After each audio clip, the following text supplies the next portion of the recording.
সুপ্রিয় দর্শক, আসসালামু আলাইকুম। আপনাদের সবাইকে স্বাগত জানাচ্ছি এখনকার আলোচনায়। আপনাদের সঙ্গে আছি আমি সিরাজুল ইসলাম, আর আপনারা আছেন টক উইথ সিরাজের সাথে। দর্শক, চলুন আমরা আজকের আলোচনা শুরু করি। আজকের আলোচনার প্রথম যে বিষয়টা এখানে টানবো সেটা হচ্ছে, দুপুরের ভিডিওতে আমি বলেছিলাম যে ইরান কি কি ক্ষয়ক্ষতি করেছে মার্কিন বাহিনীর মধ্যপ্রাচ্য অঞ্চলে, তার একটা তালিকা দিয়েছিলাম। এখন তালিকা দেব ইরানের হাতে এই যে ক্ষয়ক্ষতি হলো তার মূল্য কত। ইরান বলছে 2600 কোটি ডলারের 2600 কোটি ডলারের ক্ষতি হয়েছে। কোনটার মূল্য কত সেটার একটা মোটামুটি তথ্য আমি আপনাদেরকে এখানে দেওয়ার চেষ্টা করব। আর এই যে ইরান এবং আমেরিকার মধ্যে গত 2 দিন ধরে যুদ্ধ বন্ধ রয়েছে, এই যুদ্ধ বন্ধ থাকার মানে কি?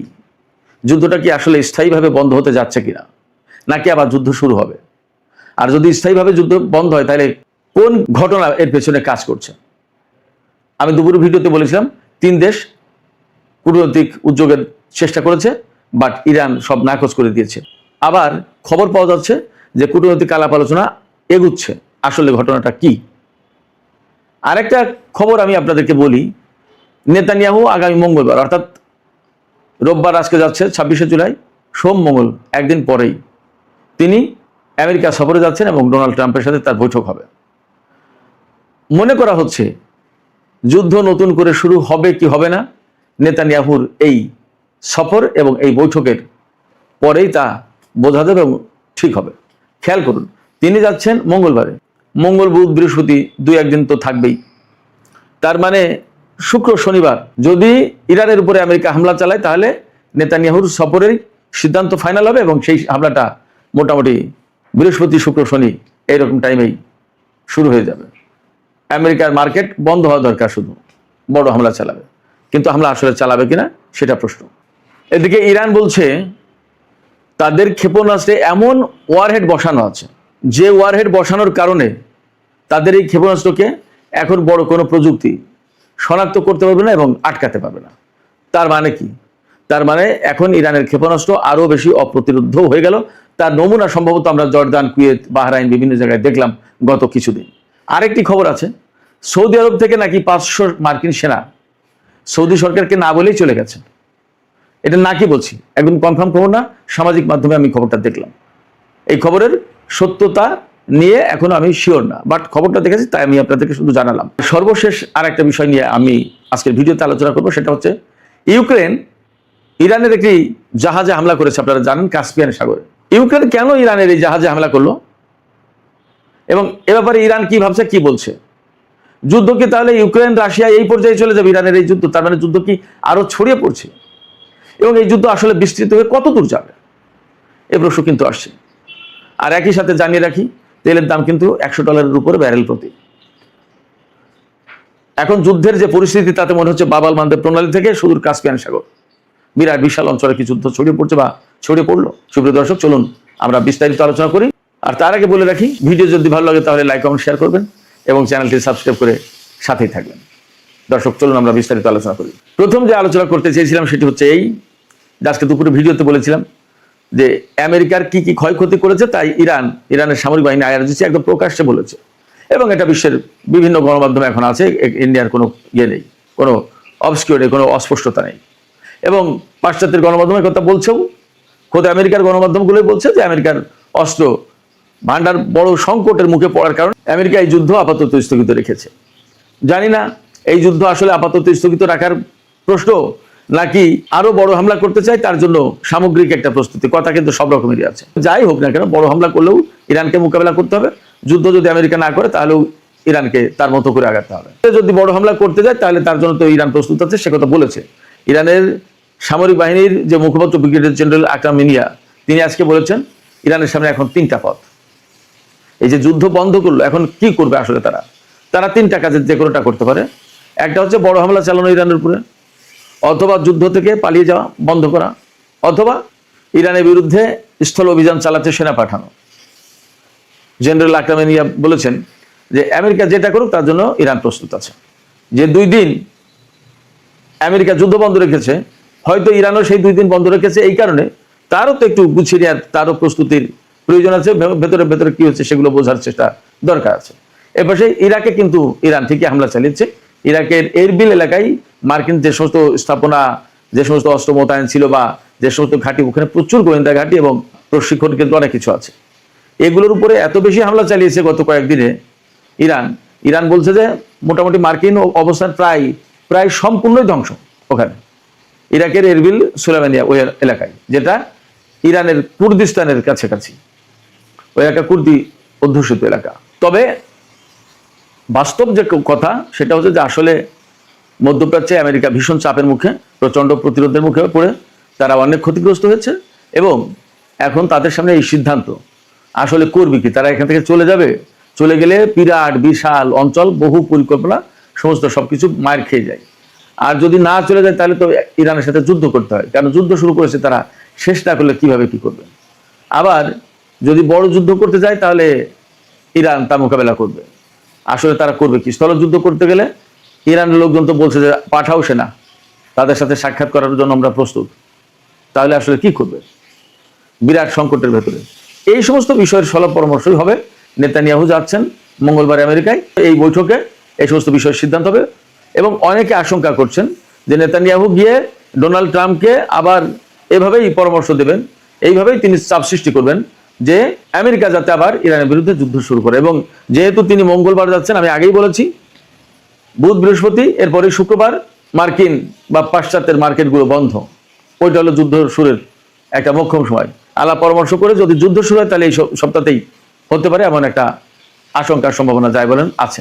এখন আমরা একটু নজর দিই আজকে যে মধ্যপ্রাচ্যে মার্কিন সেনাদের কি কি ক্ষয়ক্ষতি হয়েছে তার যে তালিকা ফিরিস্তি তুলে ধরেছে ইরান, এর ডলারে দাম কত টাকার কত ডলারের ক্ষতি হলো, ক্ষয়ক্ষতির পরিমাণটা আগে ছিল তালিকা, এখন পরিমাণটা আমরা বোঝার চেষ্টা করি। আমি আগেই বলেছি, ইরান বলেছে যে তাদের হিসাবে অত্র অঞ্চলে আমেরিকার অন্তত 2600 কোটি ডলারের ক্ষয়ক্ষতি হয়েছে। এর ভিতরে মোটা দাগে কি কি, এয়ার ডিফেন্স এবং রাডার সিস্টেম, এ খাতে ক্ষতি হয়েছে 750 কোটি ডলার, 7.5 বিলিয়ন ডলার, 750 কোটি ডলার। লজিস্টিক্স, ওয়্যার হাউস অর্থাৎ গুদাম, অস্ত্রের গুদাম এবং অবকাঠামো, এই যে ক্ষয়ক্ষতি হয়েছে এই তিন খাতে তার পরিমাণ হচ্ছে 6.8 বিলিয়ন ডলার, তার মানে 680 কোটি ডলার। এরপরে বিমান, ড্রোন এবং হেলিকপ্টার, এগুলোতে কি পরিমাণে ক্ষয়ক্ষতি হয়েছে, এখানে ক্ষয়ক্ষতি হয়েছে 3.5 বিলিয়ন ডলার, মানে 350 কোটি ডলার। আর কমান্ড সেন্টারে ক্ষয়ক্ষতি হয়েছে 2.8 বিলিয়ন, মানে 280 কোটি ডলার। আমেরিকা কল্পনাও করতে পারেনি যে তাদের এত মারাত্মক ক্ষয়ক্ষতি হবে। তারা তো প্ল্যান করেছিল, ভেবেছিল যে 2-3 দিনের ভিতরে ইরানের সরকার পরিবর্তন করে দেবে, অন্যরকম মজমাস্তি করে ডোনাল্ড ট্রাম্প একটা বীরের বেশে চীন সফরে যাবে যে তোমার বন্ধু দোস্তকে একদম ধসিয়ে দিয়েছি, কিন্তু সেটা হয়নি এবং আর হবে বলে মনে হচ্ছে না। বরং ইরান ঘোষণা দিল কি, যে তাদের কাছে এই রকম ক্ষেপণাস্ত্র আছে, তারা এমন ক্ষেপণাস্ত্র ডেভেলপ করেছে যে তাদের সেই ক্ষেপণাস্ত্র ওয়ারেডে এমন প্রযুক্তি ব্যবহার করা হয়েছে যে প্রযুক্তির কারণে কোনো প্রযুক্তি তাদের এই ক্ষেপণাস্ত্রকে শনাক্ত করতে পারবে না, শুটডাউন করতে পারবে না। এদিকে সৌদি আরবের সাথে ইয়েমেনের হুতিদের কিন্তু যুদ্ধ সংঘাত চলছে, বেশ জটিল পরিস্থিতি সেখানে।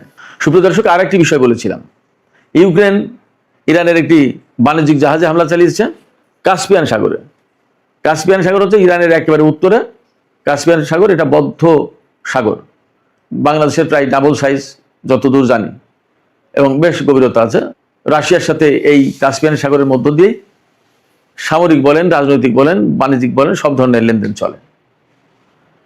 ইউক্রেন যে জাহাজে হামলা চালিয়েছে, ইরান বলছে আমাদের বাণিজ্যিক জাহাজ, আর ইউক্রেন বলছে যে ইরান থেকে রাশিয়াতে ক্ষেপণাস্ত্র বা ড্রোন পাঠানো হয়, এইরকম একটা ড্রোন বা ক্ষেপণাস্ত্রবাহী জাহাজে হামলা চালিয়েছে তারা। ওই হামলায় একজন ইরানি নাবিক নিহত হয়েছেন এবং একজন আহত হয়েছেন। ইরান এ ব্যাপারে খুবই ক্ষিপ্ত হয়েছে, প্রচণ্ড প্রতিবাদ জানিয়েছে এবং ইউক্রেনকে হুমকি দিয়েছে।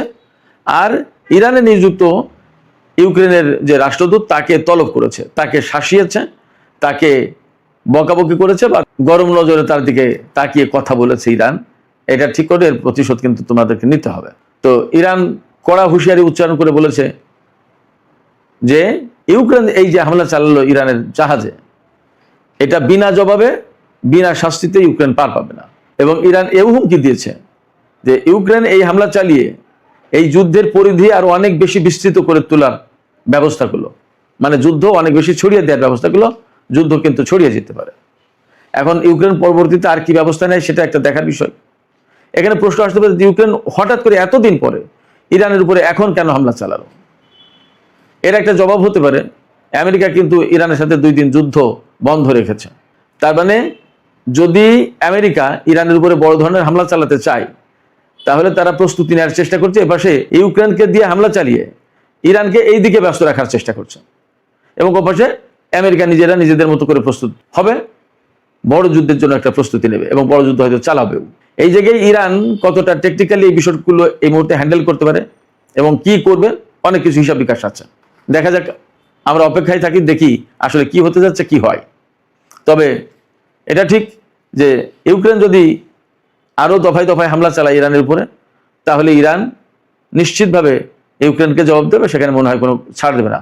আর যে হামলা চালিয়েছে সেটার কি জবাব হয় সেটা একটা দেখার ব্যাপার। ইরান কিন্তু বলেছে বিনা শাস্তিতে বিনা জবাবে পার পাবে না ইউক্রেন।